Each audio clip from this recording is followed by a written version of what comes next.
In this video we're going to look at the second stage of improving your bunker play. Now, as I said, this is the second stage of a two video look at this topic, and if you haven't seen stage one, looking at the address position and the setup and the concept of a good bunker shot, then perhaps it would be worth going back and finding that video and reviewing that from last week's blog. In this section, what I'm going to look at is the execution of the shot and a couple of key things which I think are important and I think represent key mistakes that I see players make when they walk into bunker shots. So, the first element we're going to look at is the body action. Now, we talked in setup about a forward ball position and a shaft position which is relatively straight up or neutral. We don't want a lot of shaft lean in this shot because forward shaft lean is going to remove a lot of the bounce on the club, as we discussed in the previous video. But we also need to be able to control the point of entry into the sand. Now, one of the key indicators for that is your body position, and I like to look at the sternum here, the center point of your body, as being representative of the low point in your golf swing. So we're looking to strike the ball, or strike the sand rather, before the ball to hit a good bunker shot. And remember from setup that we've got a couple of inches margin for error. We don't have to be absolutely precise to still get the ball over the lip and out onto the green. So it's crucial that we keep our sternum behind the ball line, and I see a lot of players have this sternum point moving around backwards and forwards. So a body position at the start where we move away from the ball. Now the sternum, the low point in the swing, is getting a long way from the ball. It's difficult to get back into position at impact and enter the sand in the same place every time. That movement to the right will invariably give you shots where you take too much sand, the ball doesn't come out, or you take very little or no sand and the ball goes screaming through the green at a high velocity. So control of your entry point into the sand is largely controlled for me by what you do with this center point, your sternum line. So I have a line here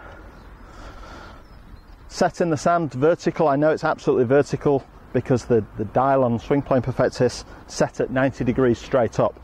I'm going to set my body action so that I feel like my sternum on my chest is as close to in line as that as I can, and throughout my backswing and downswing to impact, I'm going to keep my center point as close to in front of that stick as I can. I'm not going to let myself move off to the right, nor am I going to have a big weight shift like we would for a full shot and come flying forwards of that line and risk hitting the ball first. So it's very much a rotational body action.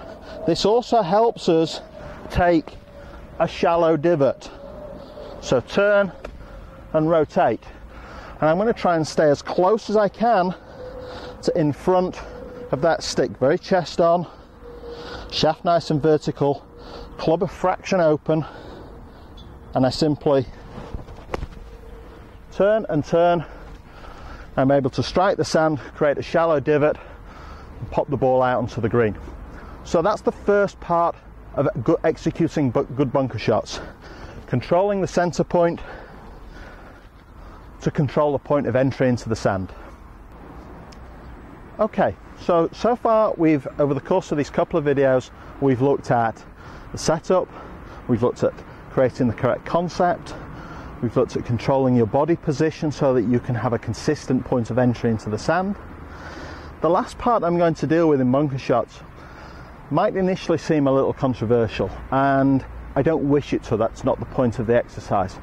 But I think one of the elements of bunker play that I see in a lot of players that I look at, particularly mid-handicap to high-handicap golfers, is they read or they're taught something about how to improve their bunker game and have a tendency to over-exaggerate that. And what I'm going to show you in this part of the video is something that I would deem to be very common in terms of that exaggeration.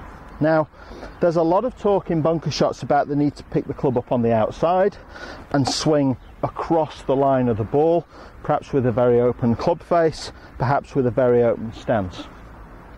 And whilst these methods are not incorrect, I think if they're taken to extreme, they can cause a lot of problems, particularly in terms of producing enough power and momentum into the sand to get the ball to clear the lip. Now, if you think about what we're actually trying to move, we're trying to take a divot of sand and move that forwards. If the sand was to clear the lip and leave the bunker, then it stands to reason that if the ball is on that divot, the ball is going to go with the sand and also clear the lip.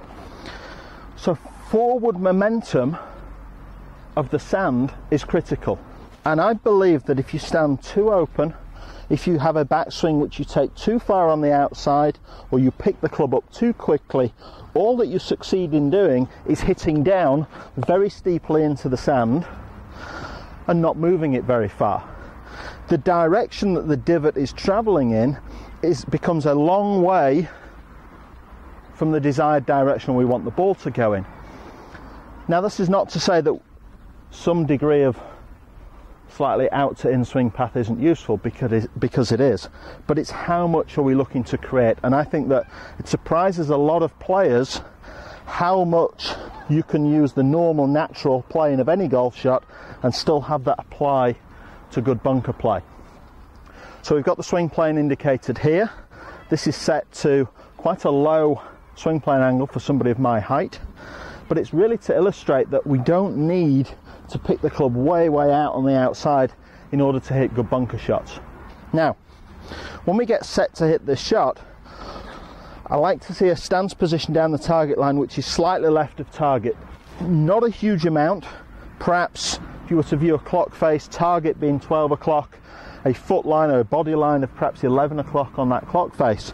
So just slightly left of target, and as much as anything, this is to help you turn through the shot.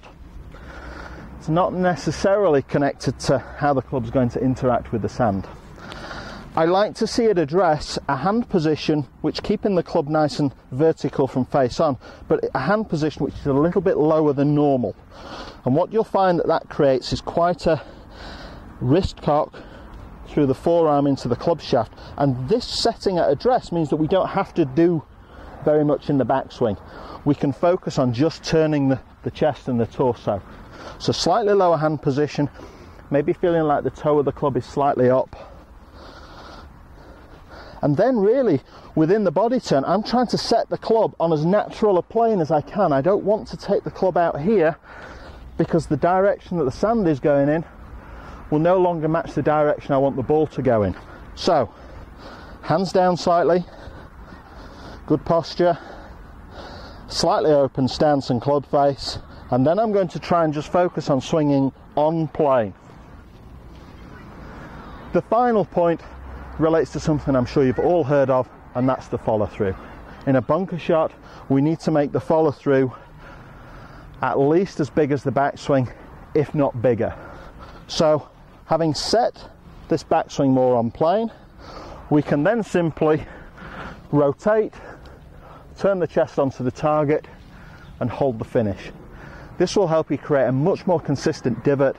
You'll get a lot of power through the sand, but the sand will be working for you now towards target, utilising the correct bounce on the club to produce a shallow divot. You combine the information in these two videos, I'm convinced you're going to be much better around the greenside bunker area. You're going to save a lot of shots, reduce your handicap hopefully this season.